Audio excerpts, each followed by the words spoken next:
Shalom, amados! Só a tecnologia para nos dar essa oportunidade maravilhosa de eu estar pregando aí no congresso que vocês estão fazendo de cura e de libertação. Então eu quero iniciar cumprimentando-os, dizendo que para mim é uma alegria muito grande poder fazer parte desse momento tão precioso que Deus separou para nós vivermos juntos.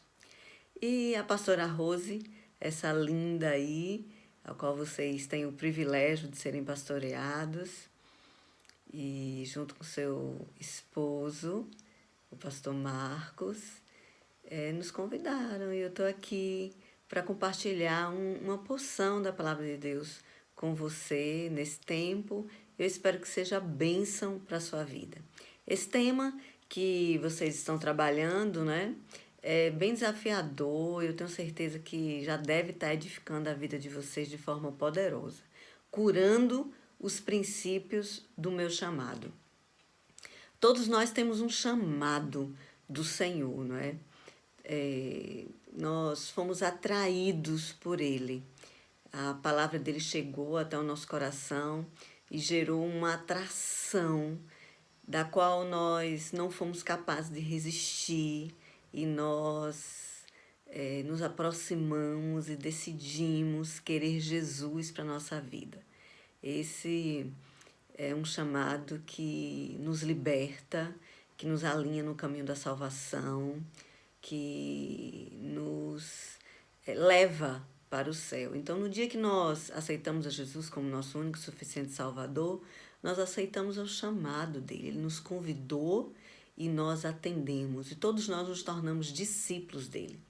A partir daí, ele nos deu uma missão, né? Como a todos os discípulos dele, ele disse: ide e pregai o evangelho a toda criatura, façam discípulos, ensinando-os, batizando-os e ensinando-os, tudo aquilo que vocês aprenderam, não é? Passar para os próximos discípulos. Então essa é a nossa missão, é a missão do ID, o nosso chamado como discípulos, não é? Depois de nós termos atendido o chamado para ser discípulos dele, agora como discípulos, nós temos um chamado, uma missão, um propósito, que é multiplicar o reino dele na terra, que é expandir aquilo que a gente recebeu, a gente transmitir para o outro, para que o reino de Deus seja expandido. E também tem o chamado ministerial, né? Para alguns, Deus deu apóstolos, outros pastores, outros profetas, outros mestres, outros evangelistas. E esse, digamos, a gente pode colocar como um chamado ministerial. E a quem Deus tem dado, né, a liderança do seu reino estabelecido aqui na terra, para que mais e mais, de forma cada vez mais intensa, a igreja dele cresça e mais vidas se rendam aos pés de Jesus. Então, independente que você tenha esse chamado ministerial ou não, todos nós somos discípulos e temos um propósito para estar servindo Ele dentro do reino. Mas eu gostaria de compartilhar aqui um pouco sobre o nosso chamado pessoal, aquele que o Senhor tem para nós desde quando a gente nasce, aquele que Ele planejou para nós. Ele tem um propósito para a nossa vida. Eu acredito que chamado e propósito, eles estão muito interligados porque eles têm a ver com o significado da nossa vida. Eles têm a ver com o nosso destino profético, com aquilo que Deus planejou para nós desde que a gente ainda estava no ventre da nossa mãe.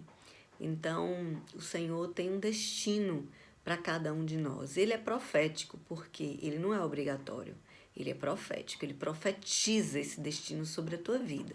E você aceita, se você escolher aceitar aquilo, a vontade dele para a sua vida, então você vai se submeter e viver esse destino profético. Se não, não. Você não vai viver esse destino que Deus planejou para você se você não quiser, porque Deus não obriga ninguém. Então, ele tem esse propósito para nós, desde quando a gente foi gerado, porque fomos gerados primeiro nele.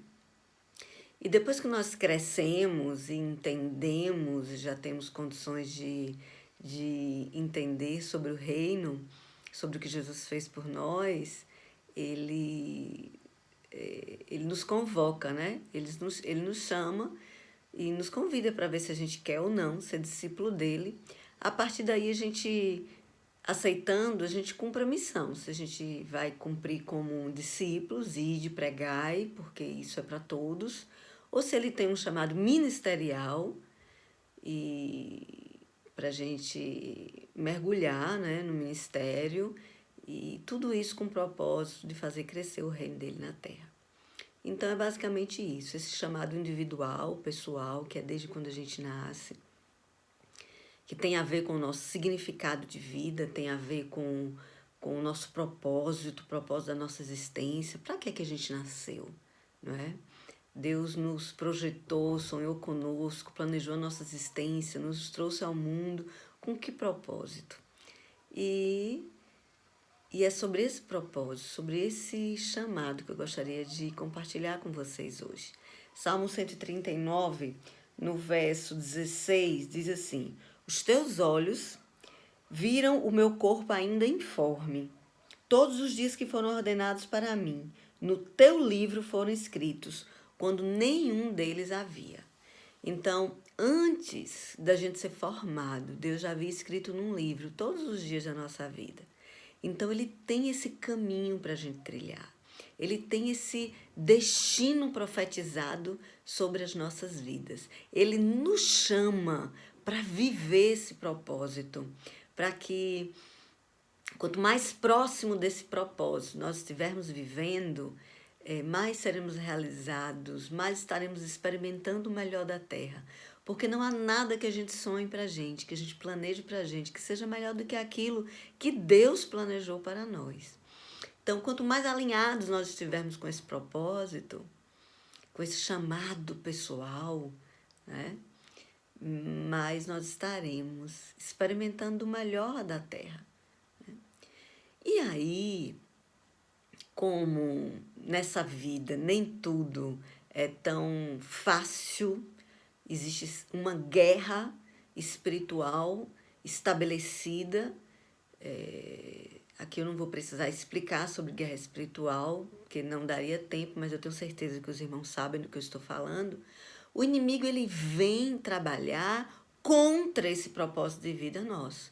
Ele quer trabalhar o tempo inteiro para atrapalhar que a gente ouça esse chamado, que a gente compreenda o que é que Deus quer de nós, e de forma que a todas as tentativas dele é para nos desviar do caminho, do propósito, daquilo que Deus planejou e anseia para nós.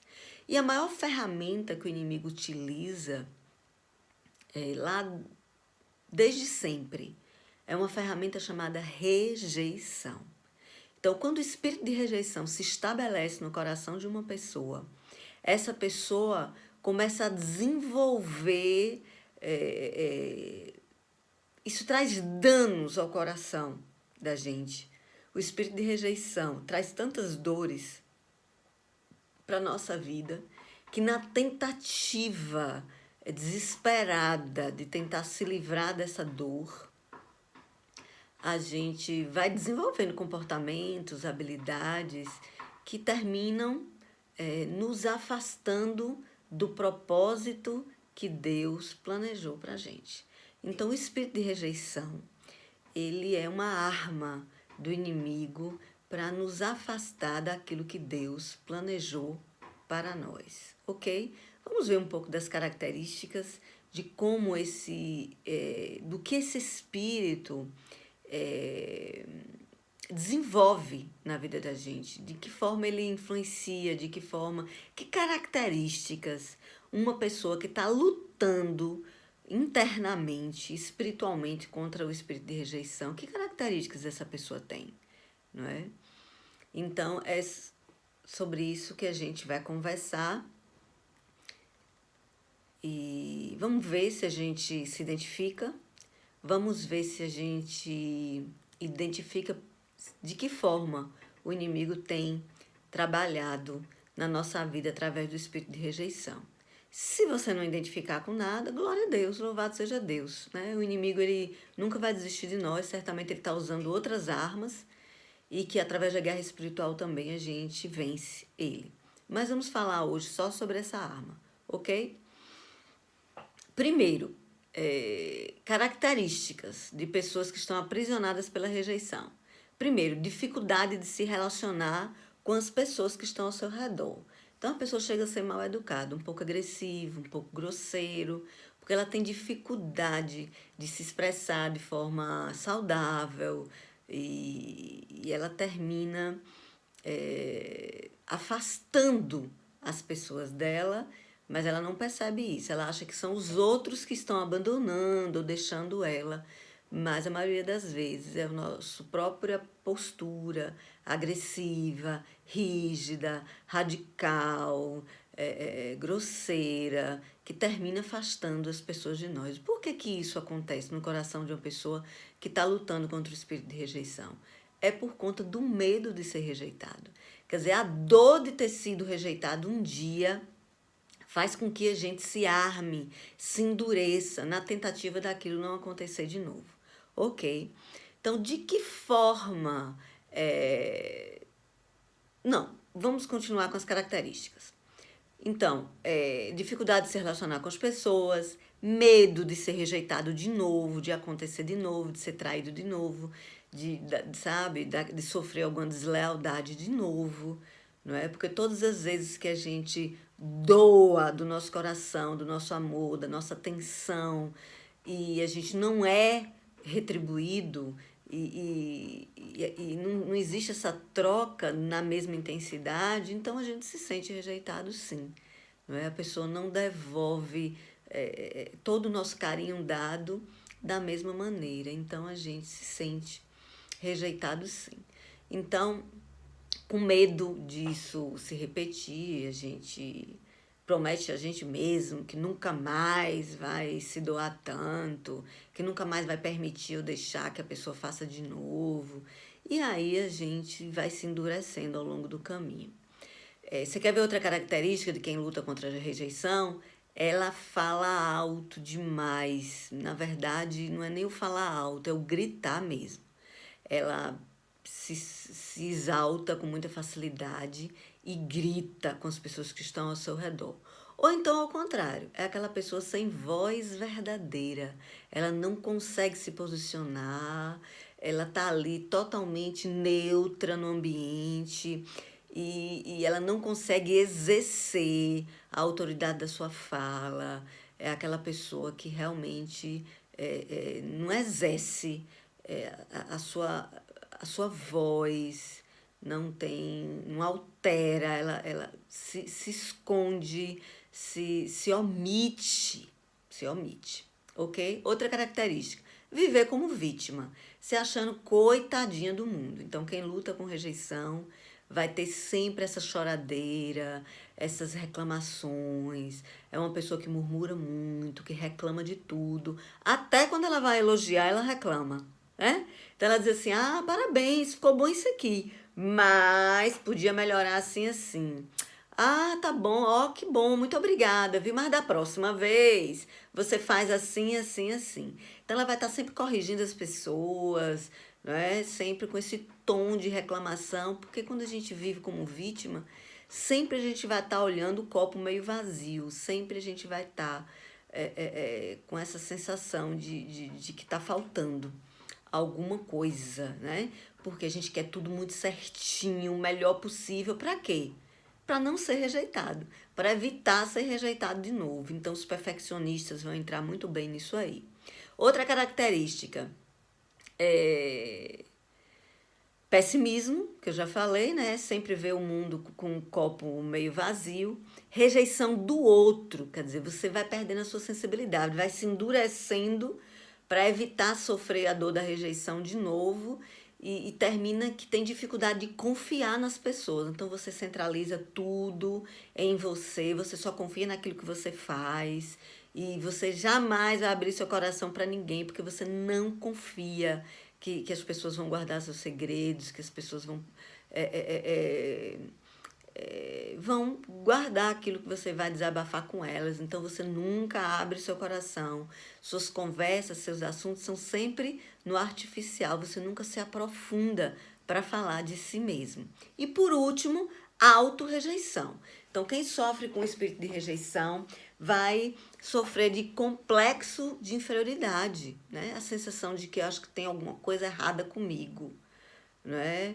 As pessoas não me aceitam tanto, eu me sinto inadequado. Tem lugares que eu chego, eu me sinto um peixinho fora d'água. Às vezes a pessoa evita socializar, evita ir numa festa, porque toda insegurança sobre a aparência, sobre se vai ser acolhido naquele lugar ou não. A pessoa vai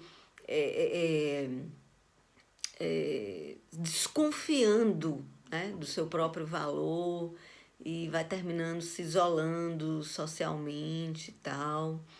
Então a autorrejeição, ela vem muito da baixa autoestima, porque o que é que constrói a nossa autoestima quando a gente é criança? É o amor, né? Quanto mais a gente se sente amado quando a gente era criança, mais a gente se sentia valioso. Não é assim hoje? Quanto mais a gente se sente amado num relacionamento, mais a gente se sente importante, mais a gente se sente valioso. Então, quando nós éramos crianças, a nossa autoestima pode ter sido afetada por alguma experiência de rejeição. E é aí onde eu quero falar. De onde é que vem essa rejeição? Para a gente vencer a rejeição, a gente precisa responder essa pergunta. Em que momentos da minha vida, a rejeição achou lugar? Esse sentimento entrou em mim e esse espírito de rejeição começou a me oprimir. Então, a gente precisa lembrar das nossas experiências antigas, não é? Da nossa história de vida, para a gente entender qual foi a porta por onde o inimigo conseguiu, alguma porta, não precisa nem ser porta, basta ser uma brechinha que foi dada, que o inimigo conseguiu entrar com esse sentimento de rejeição.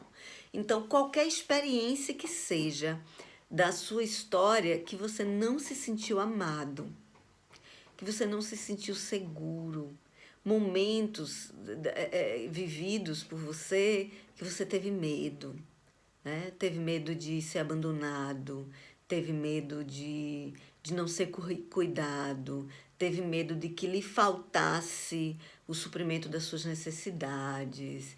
E a gente não fala sobre isso para tentar culpar ninguém, mas a gente precisa entender a influência das pessoas que estão ao nosso redor na nossa história de vida. Então, as pessoas que são mais importantes, que são os principais canais desse amor chegar até nós, são os nossos pais. Então, os nossos pais, eles são as pessoas que Deus escolheu para que o amor dele chegasse até nós. Então, os nossos pais são os principais canais do amor de Deus, para que o amor de Deus passe pelos nossos pais e chegue até nós.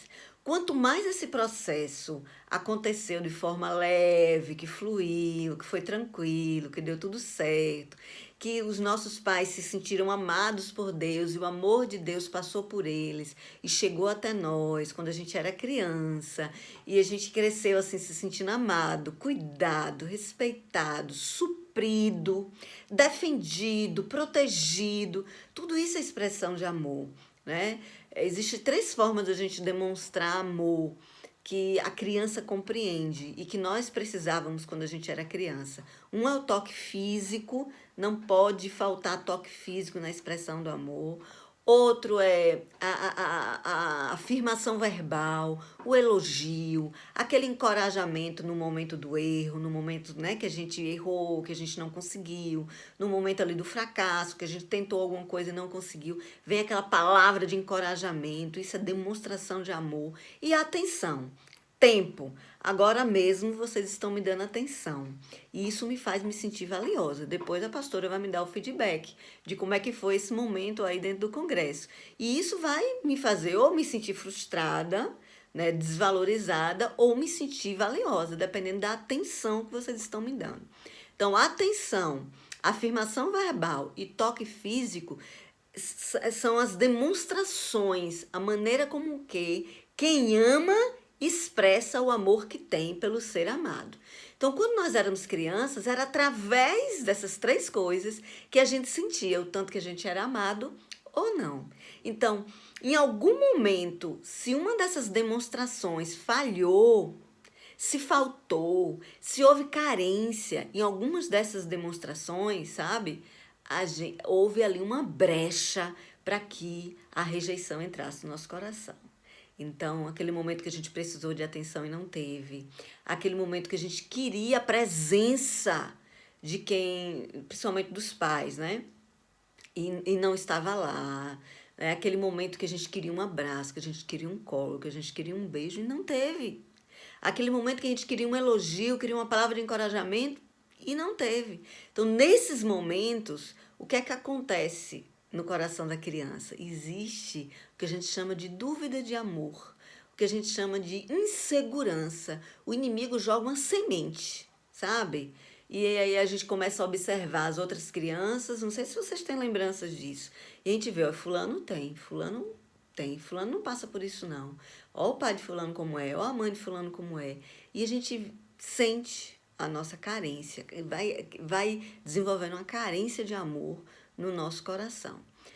Compreendendo que os nossos pais erram, nós hoje como pais erramos também, e que não existe nenhum pai, nenhuma mãe que seja perfeito, que todos eles, em algum momento, eles erraram, em algum momento, toda doação deles, em algum momento, talvez não tenha sido suficiente, ainda tenha faltado, em algum momento, eles, ou por conta da própria circunstância, ou por conta de que eles não perceberam as nossas necessidades, ou por conta de erros mesmo, porque existem pais que abandonaram mesmo, existem pais que rejeitaram mesmo, existem pais que agrediram mesmo, não é? Que criaram seus filhos com violência física, com violência verbal, até com violência sexual.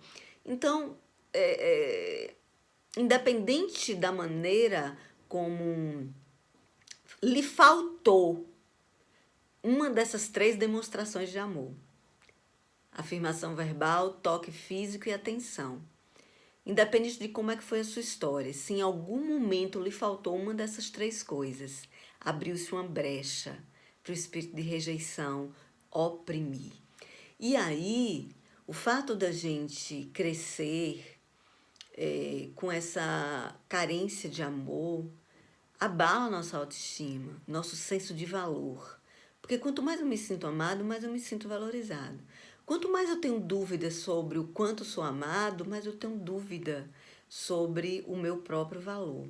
E quando isso acontece, a gente vai tentando tomar as nossas próprias providências para tentar resolver essas questões sozinhos, na força do nosso braço. E é aí onde essas características que eu acabei de dizer terminam se desenvolvendo em nós. A gente passa a viver como vítima, por quê? Porque a gente quer a atenção das pessoas. A gente passa a viver com medo de ser rejeitado, desconfiado de tudo, endurecido, fazendo de tudo para aquilo não acontecer de novo. E aí prejudica a maneira como a gente se relaciona com as pessoas. A gente termina ficando agressivo, a gente termina gritando, a gente termina se expressando mal. Tudo isso é uma tentativa, sabe? De se livrar da dor, de evitar que a dor aconteça de novo. Mas olha, nós estamos num seminário de libertação e de cura interior. E eu quero lhe dizer que existe uma forma de nós vencermos esse espírito de rejeição com a guerra espiritual. O texto da palavra de Deus fala em 2 Coríntios 10, 3 e 5. Porque, andando na carne, não militamos segundo a carne, porque as almas da nossa milícia não são carnais, mas sim poderosas em Deus para destruição das fortalezas, destruindo os conselhos e toda a altivez que se levanta contra o conhecimento de Deus, e levando cativo todo o entendimento à obediência de Cristo. Essa é a arma que Deus nos deu para a gente poder vencer o espírito de rejeição ou qualquer outro espírito que venha contra nós para nos afastar do nosso chamado. Seja o nosso chamado como discípulo, seja o nosso chamado ministerial, seja o nosso chamado pessoal, individual, que nós temos da parte de Deus desde que a gente estava no ventre da nossa mãe. A gente tem como vencer esse espírito através da guerra espiritual. Fazendo o quê? Renovando o nosso entendimento. A gente precisa levar o nosso entendimento, pensamento cativo a Jesus. A gente precisa levar tudo aquilo que a gente pensa sobre nós mesmos para Jesus e perguntar: Jesus, isso que eu penso sobre mim é verdade? E esperar a resposta dele, porque aquilo que ele responder para nós, essa é a verdade a nosso respeito. Então, se você se sente rejeitado, se você se sente abandonado, se você se sente desvalorizado, se você tem insegurança com relação ao seu valor, se você tem medos que impedem você de fluir, de prosperar, seja dentro do seu casamento, seja na relação com seus filhos, seja profissionalmente falando, seja financeiramente falando, seja dentro do ministério falando, querido, você precisa ouvir de Deus o que Ele tem para falar a seu respeito. Para que aquilo que se estabeleceu dentro de você através do sentimento de rejeição possa se desmanchar e vir a verdade ao seu respeito. Então, quando você disser assim ao Senhor: Senhor, eu não me sinto amado, valorizado o suficiente, reconhecido, sabe? Abrir seu coração para Deus. Isso é verdade ao meu respeito? É isso que eu sou mesmo? E espere para você ouvir o que Deus tem para falar para você. Porque a verdade a respeito da sua vida é o que vai desmanchar todas as mentiras que o espírito de rejeição trouxe para você. Porque a maioria dos sentimentos de rejeição, das experiências de rejeição que a gente teve com os nossos pais, a maioria foi mentira do diabo. Os nossos pais nos amaram. E nos amaram de verdade e pagaram um grande preço para nos criar, para que a gente chegasse até aqui onde a gente chegou. E os momentos que a gente não se sentiu amado por eles foi por conta das próprias limitações humanas deles mesmo, porque eles também tinham as dificuldades deles e eles não conseguiram expressar o suficiente. E em algum momento faltou eles demonstrarem amor, seja através do toque físico, seja através da afirmação verbal, seja através da atenção, do tempo dedicado a nós. Então, por conta das próprias limitações deles, eles falharam. Mas dentro deles, eles nos amavam profundamente. Então, a gente vai descobrindo isso, e as mentiras do diabo vão caindo, e a verdade acerca do quanto nós somos amados vai vindo à tona em nós, e isso faz quebrar os grilhões do espírito de rejeição. Mas, apóstola, e quando a rejeição for verdadeira mesmo? E o meu pai tiver me abandonado mesmo, não tiver, sabe, nem me registrou, não quis conta comigo, não me assumiu nem financeiramente falando, minha mãe também foi embora, e enfim, se as suas rejeições foram realmente reais. Sabe qual é a palavra que eu tenho para lhe dizer hoje? Lembre-se, não apenas os nossos pais, mas todas as outras pessoas, é porque os pais são os principais, mas professores, pastores, sabe, as pessoas que são importantes para você na sua vida, lá desde a sua infância até aqui, todas essas pessoas são canais do amor dele. A fonte do amor que precisamos é Deus, o nosso Pai.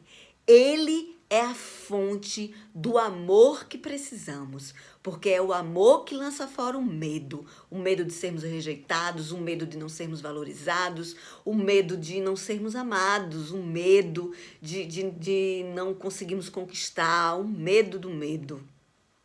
Então, é o amor que lança fora o medo, é o amor que vence a rejeição. Quanto mais eu me sinto amado, menos a rejeição vai ter lugar na minha vida. É o amor que me cura das dores da rejeição. E as dores da rejeição é que me afasta do meu chamado. é que atrapalha eu viver o significado da minha vida, é que atrapalha eu viver para Jesus como um discípulo como eu gostaria que fosse, é que me atrapalha eu viver como um ministro que eu gostaria de ser para Jesus também. Vocês entendem isso? Então, o que é que vai vencer? O amor. E o amor vem de Deus, Ele é a fonte. Então, se algum canal aqui na Terra entupiu, se algum canal que era responsável para que o amor de Deus chegasse até você entupiu, falhou, quebrou de alguma forma, eu quero dizer a você, a fonte continua jorrando. A fonte nunca secou. Deus te ama e o amor dele é suficiente. A Bíblia diz que ainda que os pais, a mãe aborrecesse, ele todavia nos acolheria. Como a galinha que acolhe os pintinhos, é texto bíblico isso. Deus se apresenta para nós como aquele que vai suprir todas as nossas carências de amor, porque Ele é amor, Ele é a nossa fonte de amor e é dele que podemos receber todo o amor que vai suprir as nossas carências, né, internas.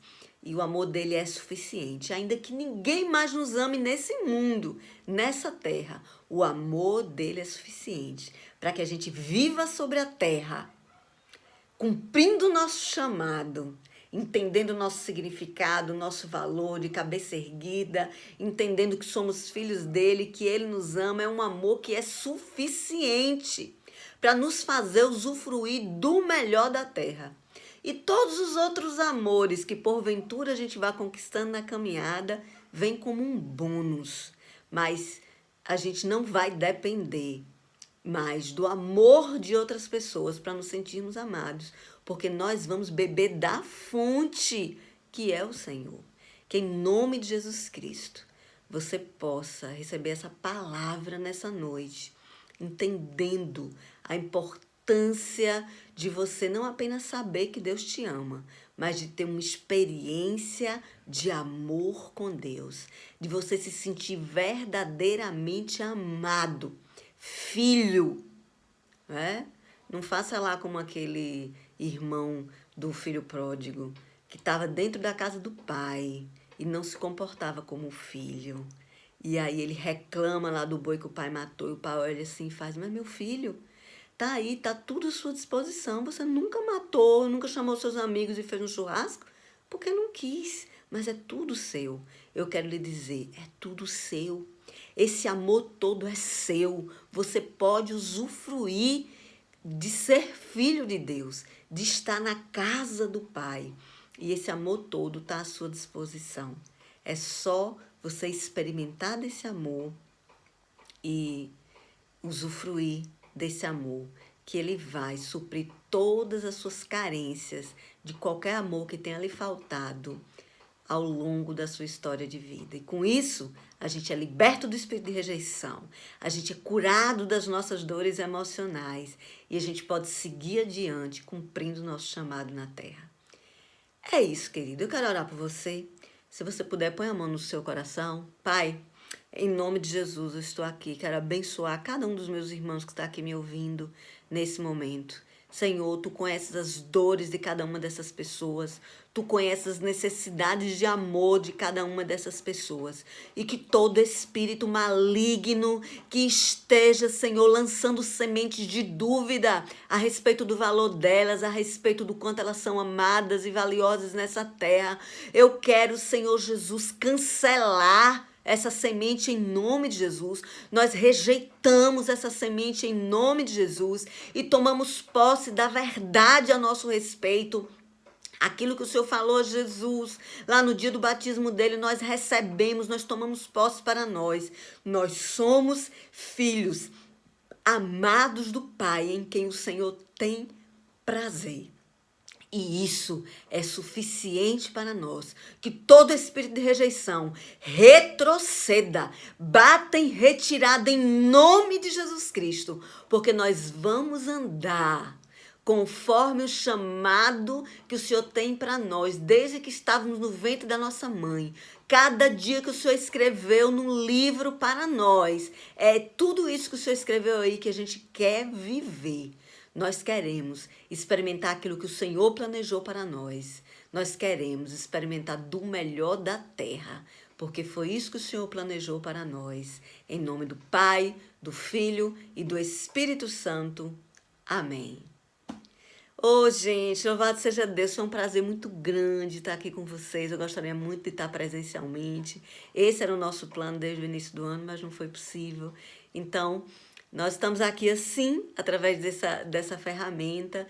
E através dessa ferramenta, eu quero que vocês possam sentir aí todo o nosso carinho, todo o nosso amor por vocês. E sempre na expectativa de que Deus preparará a oportunidade para estarmos juntos, né? Para estarmos em comunhão presencialmente. Deus vai preparar essa oportunidade, eu creio. Um cheiro para a pastora Rose, para o pastor Marcos, para todos os discípulos, para todos vocês que estão aí hoje, talvez visitantes que vieram para o congresso. Um cheiro no coração de vocês. Que Deus abençoe a cada um de vocês, em nome de Jesus. Tchau, tchau.